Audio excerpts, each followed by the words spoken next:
morning guys, good afternoon na pala. Dito pa rin tayo sa GTA Cars ngayon kahit Sunday. So, ito yung natatandaan nyo, ito yung Ford EcoSport na service namin dati. So, di ko alam 7 months ago or something, nabili ni Sir Edgar to. And si Sir Edgar, yan. Siya yung nakabili sa amin ng Ford EcoSport. Tapos kung saan-saan yun na rin na biyahe to. So ngayon, nagpa-PMS si Sir sa akin, sa atin pala. Medyo ginawa niyang workhorse yung EcoSport niya. So, eto Sir. Sir, saan na biyahe, Sir? Susunod na destination ko, Bicol. Bicol, yeah. Bicol bound si Sir. So, eto, galing daw siyang La Union tsaka Baguio, Sir, no? Oo, La Union, Baguio. Yeah, La Union, Baguio, tapos, saan ba kayo naging problema, Sir, no? Wala.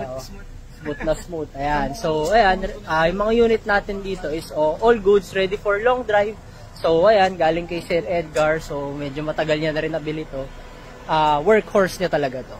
So, ayan. Ganda, kita mo naman, sobrang ganda. So, ayun lang guys. Ford EcoSport, 2016 to kay Sir Edgar. Ayan si Joseph. Thank you guys.